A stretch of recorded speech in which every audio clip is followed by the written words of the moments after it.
Welcome back to She Can, where women role models lead by example to show other people what is possible, how it can be done, why they're doing what they're doing, to really be mentors, sponsors, to guide others and support others on their journey. I'm very excited to talk to Shailja Dubé today. Shailja, welcome to She Can. You're the Deputy Director at the Institute of Positive Fashion at the British Fashion Council. And the Institute of Positive Fashion is a think tank on climate action responsible for the strategy and delivery of the British Fashion Council's commitment to guide the UK fashion industry towards a just, net zero, and circular economy. You are a systems level thinker and strategist. You're passionate about creating an equitable and responsible fashion economy that leaves no one behind. Shailja, you've got over 20 years experience in business strategy and digital transformation, innovation, market growth, and social policy. You've done an enormous amount, and you have a tall order of the mission that you stand for. Tell us a little bit about your journey, the pivotal points that got you to where you are today. Oh, well, thank you very much for that introduction, and thank you for including me in this amazing platform that you have, Stephanie. And I guess my work manifests as large scale shifts across the industry. So the whole of the fashion industry, starting of course with the UK, but it's an international and global industry with global supply chains, so that it does have global impact. I am a patient woman. That takes time to have those large scale industry shifts. But my career really has zigzagged, I guess is the technical phrase for it, across these last almost, coming up to 25 years. But I guess I had always wanted to do something that had social impacts, and I really wanted to, back at university, join voluntary service overseas, and essentially focused on what people now call social sustainability.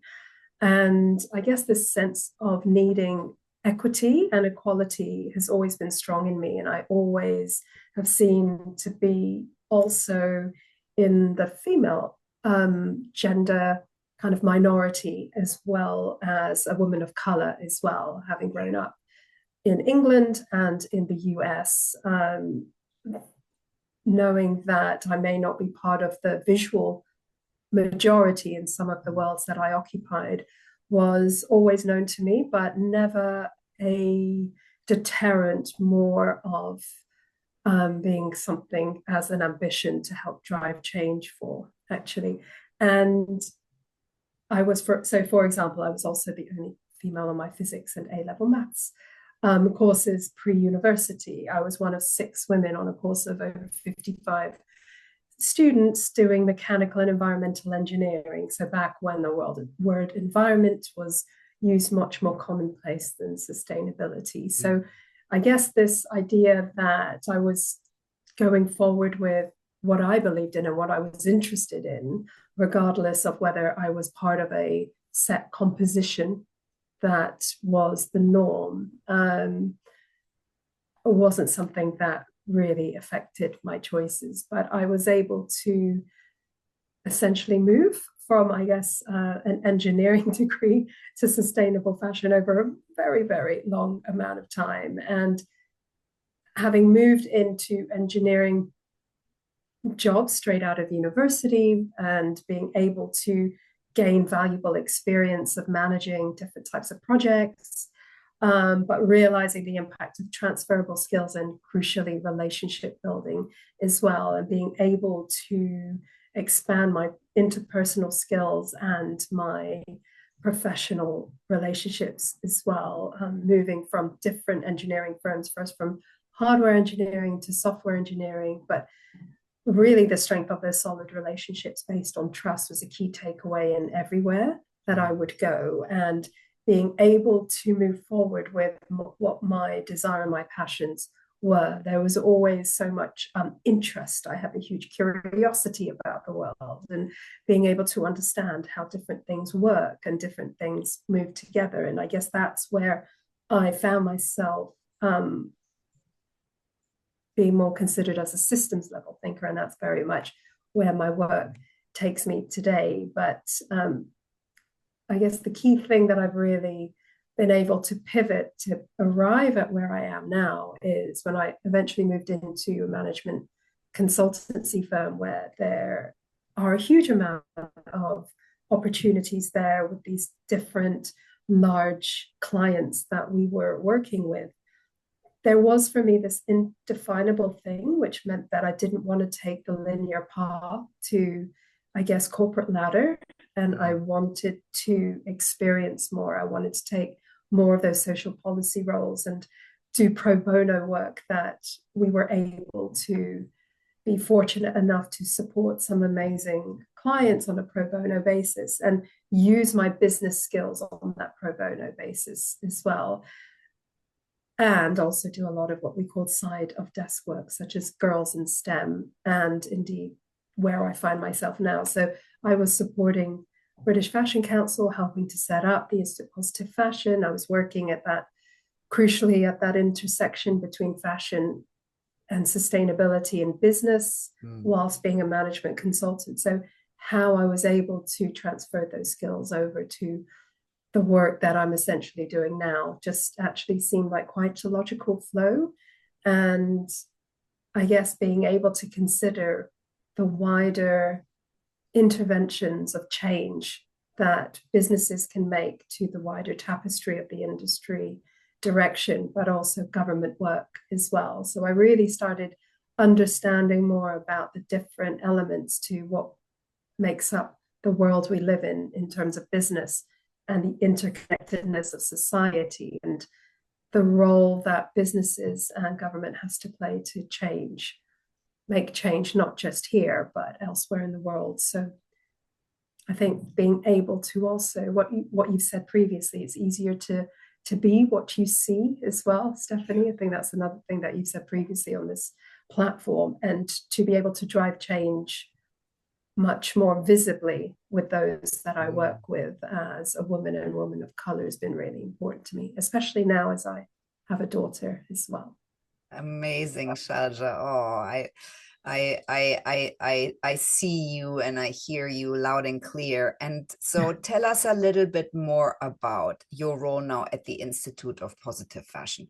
What are the things that you're actively working towards? And I understand you work at the intersection of so many different things flowing together. Tell us a bit more about how that works. Well, it's it feels quite nebulous, doesn't it? It's this really big thing. And Exactly. in many ways we have been driving forward. So we launched 5 years ago. So this is a really timely discussion, actually, Stephanie, because we're having our 5th birthday this very month. And actually to go from this kind of side of line emphasis on how to drive change across the industry in terms of business practices and how that manifests in whole scale change and hearts and minds is really been a journey, and it's really, really quite challenging. But what we're focused on is around how we can essentially drive change around climate and net zero, get all businesses, our ambition is to get all businesses in the UK to be pointing in the same direction, because it's quite a varied space, and there are so many different amazing organizations out there who are trying to drive change cross market, cross industry as well. So our role is to essentially leverage the fact we have this power to bring together businesses from across the sector, and those are the high street and more, I guess, larger market models, to luxury businesses, the big luxury houses, to the smaller designer businesses with whom we look after within our network. So leveraging our platform for change in that way and bringing them together to say, what are your opportunities? What are your challenges? And presenting those insights to government to help inform policy change, but also helping to set the direction of travel and making that direction of travel as practical and pragmatic as possible by laying out roadmaps and plans. So it's very practical, and as well as the aspirational vision. And we might not get it right. Things have to iterate, things need to evolve, especially around the current geopolitical climate that we find ourselves in. How do we still roll up our sleeves and set that North Star vision, but crucially make it collaborative and make it accessible to everyone? And I do so without taking an eye off the social sustainability side as well. So always amplifying the need for change, through our diversity and inclusion works. So part of what we do is also look at, for example, accessibility to our industry and how to remove those barriers to work in the industry. How can we think about longer term what it means to drive change across the supply chains of this amazing industry that has a large amount of women working in it? And actually, what does climate change mean for these businesses impacting local communities, which disproportionately, as climate change does, and is documented by the UN, disproportionately impact women and girls as well. So my work tries to knit all that together, but it's huge mandate, small team. So we prioritize our ability and try to also learn from others. We don't want to make anything new. It is about impact through collaboration, local and international. Yeah. Shailja, you're an amazingly patient disruptor and innovator, which I appreciate. And I appreciate you've really laid it out, because it has so many complex, different layers of the work that you're doing. Tell us a little bit where you think we're at in terms of being a more sustainable fashion industry. That's such an important question, as I think it's probably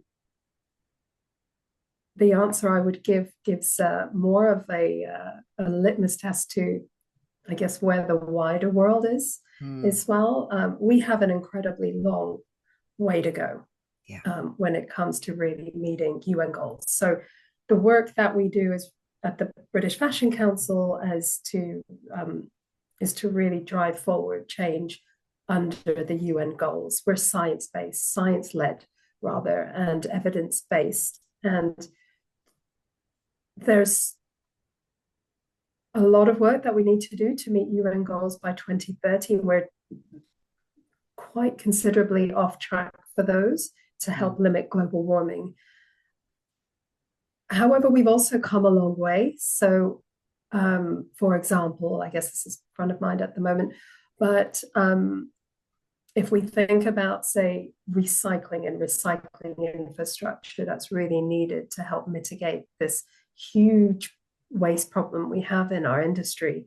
Actually, 5 years ago in 2020, we were not talking about textiles recycling in the same way that we are now. Now programs are being funded. We're supporting programs with UK government to look at what that could look like in terms of an infrastructure for textiles waste and recycling in the UK, which to me is amazing. And that is something we need to also reflect upon and celebrate these advancements that have been made. Yes, we have an incredibly long way to go, and we really need to figure out a way that we can meet those goals quicker. However, we should also just take a moment to reflect on the work that we have done and are able to continue to do.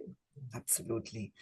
So what do you think, Shailja, what do you think the future will look like for fashion? What do you feel is achievable in your lifetime? Oh, wow.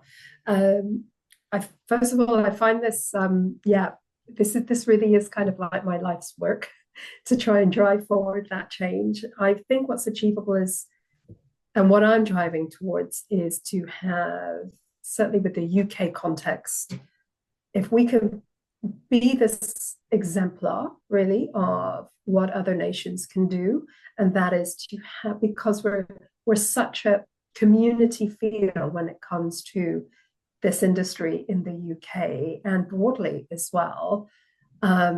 using the convening power that we have to get the businesses to be pointing in the same direction and to have the same targets. That is standard to help make the businesses much more standardized in operation, much more efficient. I think that is achievable. Whether we can move forward with much more of an understanding of the positive and negative impacts individually and businesses have is also a key thing. And crucially, I think that word individually comes up. So we are all change makers. We're all components of this change we want to see. So how can we then, as individuals, because we all buy clothing, and clothing is so important, this industry is so important in terms of being at the intersection of culture, self-expression, it can really reach people and change hearts and minds. So how can we as individuals also try to make those changes in our day-to-day lives? The larger picture is just so enormous and can feel a little bit insurmountable.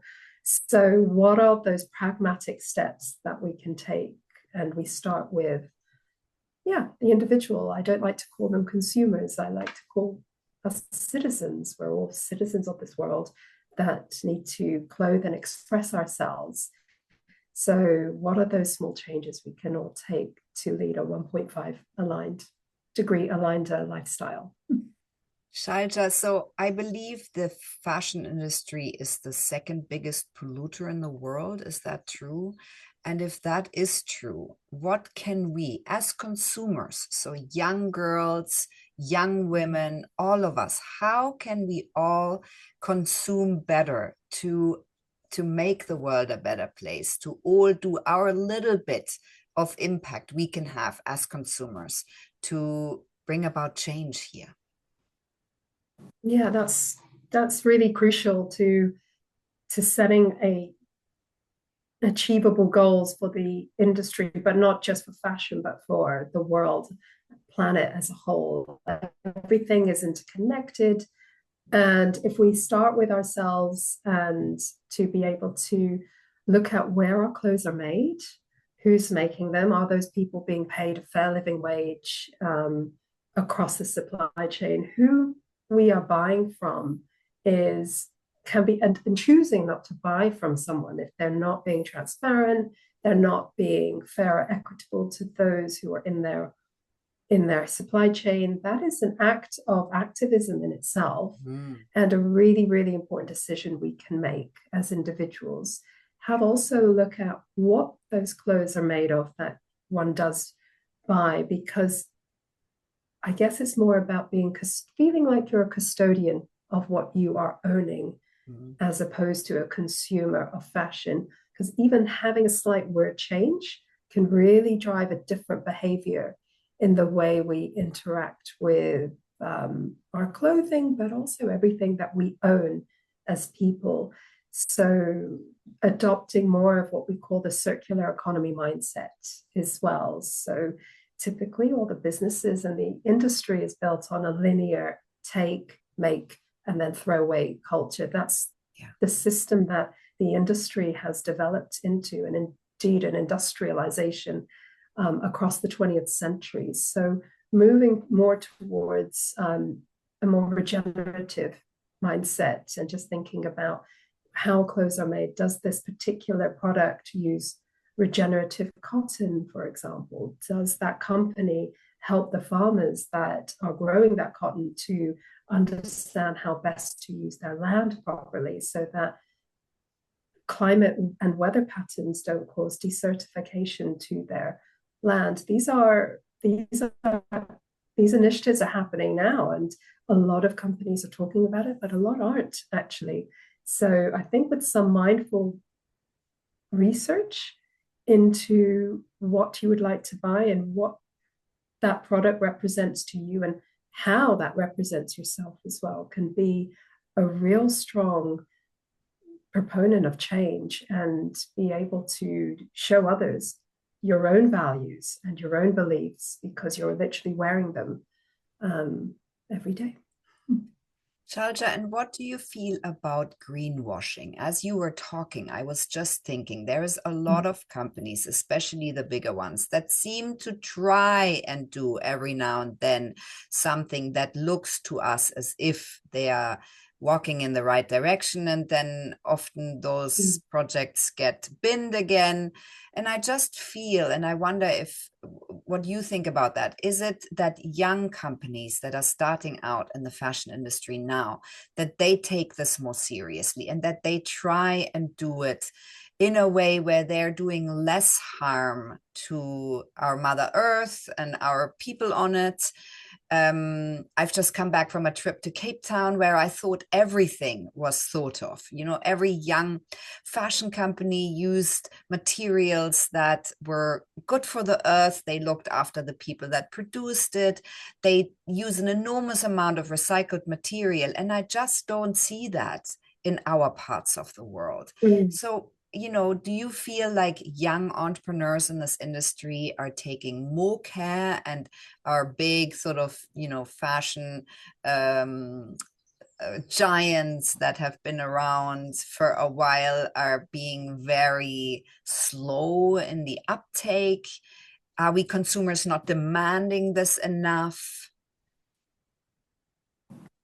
I think all of those things are happening. So there's I guess um, the difference between the intention and action gap, I guess, is what it's called. So if so many surveys I've seen whereby different younger generations and those with the buying power of the future can say, yes, we would absolutely pay more for sustainable garments. We would absolutely do that. But then how that translates into what we're seeing is very, very different. And actually,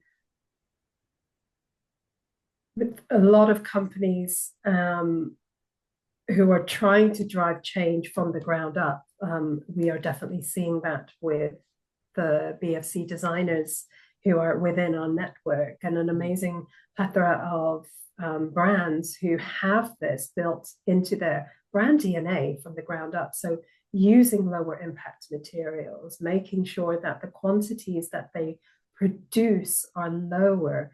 Some are, you know, moving towards on-demand models as well. Just this idea that we have a finite amount of resources on this planet Earth, and how to minimize the amounts that of impact, negative impact, that as a brand you have in today's world is certainly something we're seeing more of. Use of dead stock materials, for example, and upcycling.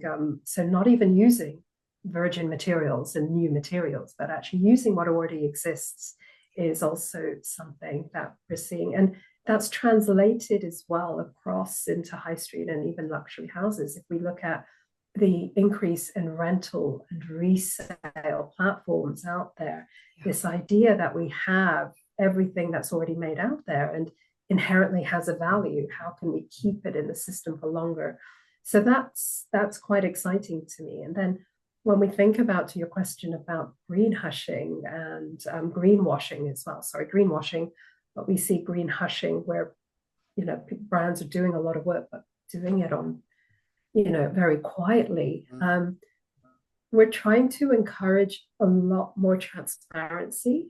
I think a lot of brands, regardless of size, may not have known exactly how to communicate this correctly. So this idea about the communications piece and being able to communicate sustainability efforts, but to customer base, to the public at large, is really, really important. There's so many phrases out there: net zero, net positive, you know, net neutral. It's really confusing. So how to make that communication much more accessible to customers is really important. And I guess from a greenwashing perspective, what I'm seeing in the UK is a clampdown through regulatory bodies, such as we have here in the UK, the Competition Markets Authority.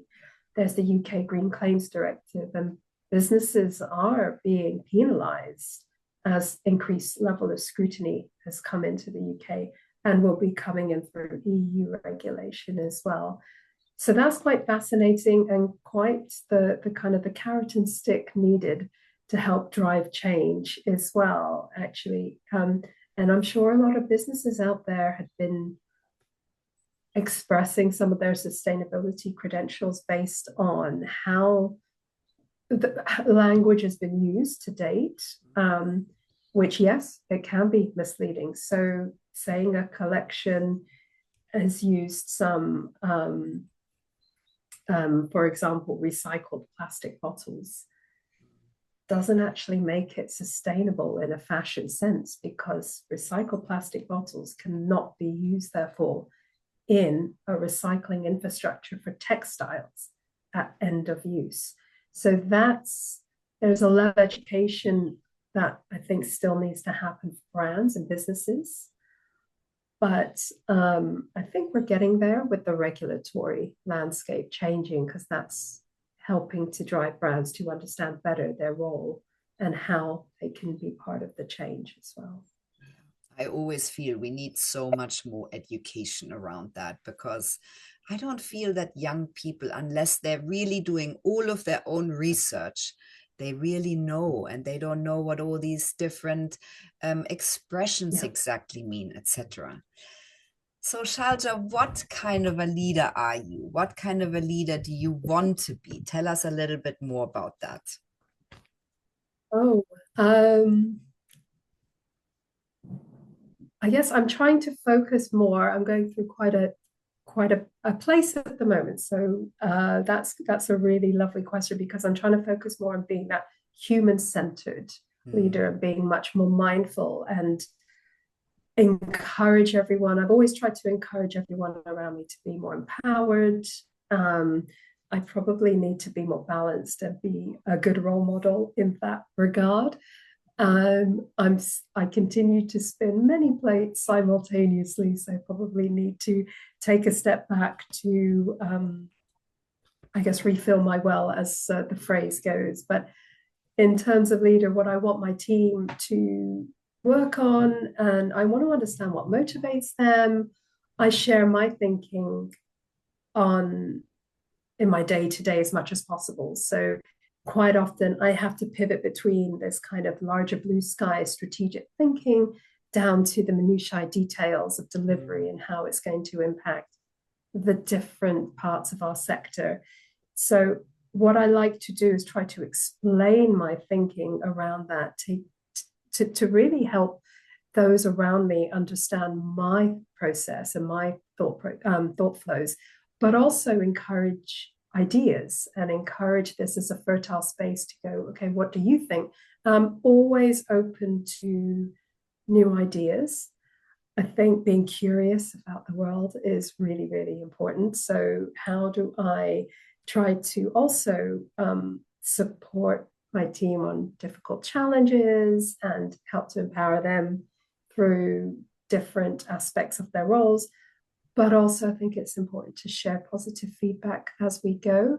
So if somebody else within my company has expressed something really lovely about my team member, I will share that right away. Not wait for annual performance reviews at all, but also as we go, because I think that encouragement is so important. And I also think that if one has time to self-reflect, you can course adjust as we go. But that course adjustment can also be based on positive feedback, a positive feedback loop as well. Definitely. I love hearing that. Shailja, and on the flip side, what are your challenges? What do you feel are sort of the things that really need you to, reframe them to find ways forwards? I think that's a constant, I guess the constant challenges in this role is responding to what is happening externally, understanding the hugely dynamic industry that this is, at the intersection of the dynamic nature of sustainability and climate, and trying to create a framework for the work that I do that is based in science and is reflective of what the industry challenges are now, which are plentiful. So I guess how I reframe those is if I'm able to really understand all the different spinning plates and different stakeholders that need to be part of some of the solutions that we come up with as an organization, then getting perspective is incredibly helpful, and being able to test things out as well. It's almost like testing theories before driving forward change, both with other industry experts, and we are in a fortunate position to have some really wonderful pro bono support from industry elders, should I say. They've got this wisdom and many decades of experience behind them. So being able to understand and reframe challenges with some advice from others is also incredibly helpful. No person's an island, as the phrase goes. And what we've tried to really build up is, and in fact, through our flagship program at the Institute of Positive Fashion, is called the Circular Fashion Ecosystem. And that really, in the title, encompasses what we believe. This is an ecosystem. It's like an ecological ecosystem. Yeah. And something happening over here will have an impact elsewhere, either positive or negative. So how can we bring together this really rich and varied ecosystem that we're part of to help co-create together and co-ideate and really be part of a collective shared ambition? Yeah, I love what you just said. So what are you most proud of to date? To date, what am I most proud of? There are so many things. I would say, I think being true to myself, back when I was talking earlier about maybe not following the corporate ladder and just knowing, hearing my inner voice, that there was this indefinable thing where I needed to follow a different path. I didn't know what that path was at the time, but I knew it wasn't what was presented in front of me. And having the courage to take an undefined, indefinable feeling forward instead, and always looking for, I guess, my supporters as well. I think those around me, we call them our tribe, to help test and learn as I go, and be able to also use my platform for change whenever possible. I think that is really important, and use the skills I may have acquired in one aspect of my career in others, through the pro bono work, and wider as well. So yeah, I think that's it. Shailja, so what are the plans and goals for 2025? Big plans, big goals. So one of my big vision items that I've been driving forward is this idea around having fashion industry more recognized in UK government's climate goals. At the moment, it isn't. To your point earlier, it's one of the most polluting industries, actually, above shipping and aviation combined, just from a greenhouse gas emissions perspective globally. So actually working with our amazing team here to say, how can we drive forward a campaign where UK fashion will be part of our country's net zero goals? And if we don't even get it as fashion, as a dedicated industry, but part of the creative industries as a whole, is a big plan and ambition that I have set in motion about a year ago. We'll take that forward this year, and also to do more work in the diversity and inclusion space as well. I've just taken on an internal role, as we have an internal team that are equity, diversity, and inclusion and belonging team, and how we can come together internally as the British Fashion Council and express that in the work that we do externally as well. So that's incredibly important for me to really work and co-create as an amazing team that we have, and share that learning and express it with our external platforms that have global reach and real power to change hearts and minds, but also to inspire as well. So that's certainly a key thing. And then I guess a third thing is we have our annual sustainability event, the Institute of Positive Fashion, coming up, and being able to have, again, this platform where we bring together the industry and leaders and really inspire change and, get everybody to become activists in their own right with the individual power that we all have. I think these are some very big items and big ambitions, but what 2025 has in store for me. And we are so grateful, Shailja, for you to hold all of this, because you're holding an enormous amount of complex, systems change vision. And you know where the low hanging fruit is, and you go for it, and you have an incredible vision that we are so grateful for. I'm wondering, what would you like our listeners to take away from your story specifically, Shailja?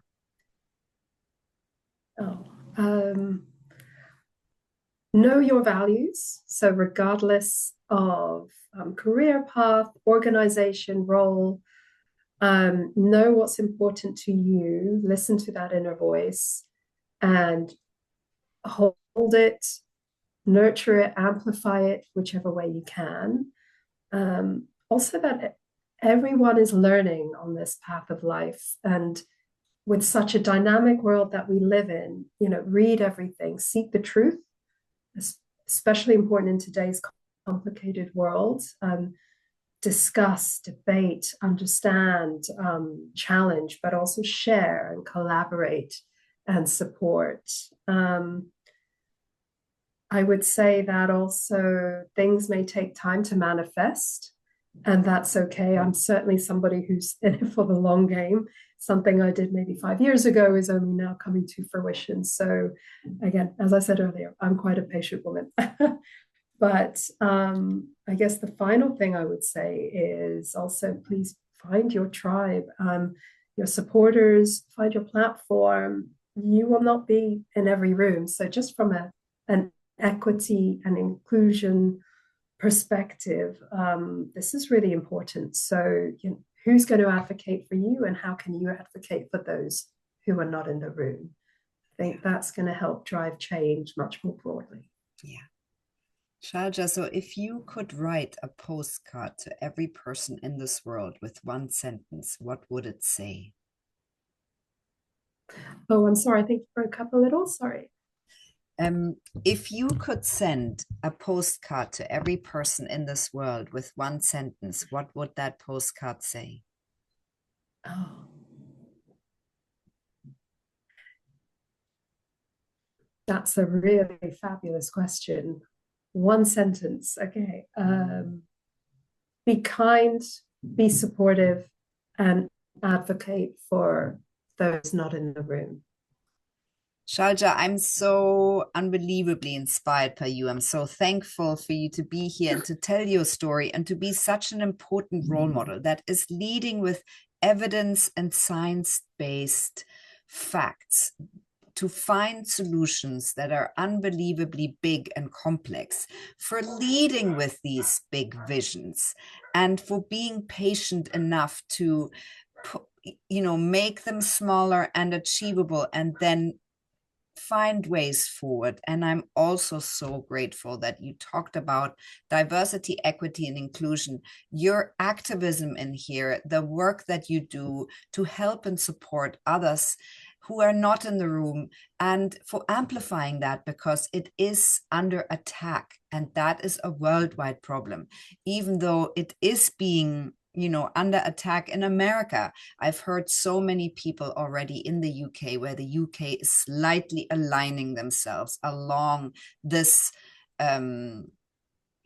far right vision that the leaders of America have right now. So I think it's very important that every one of us makes sure that we amplify this and the importance of it. So thank you so much. Thank you.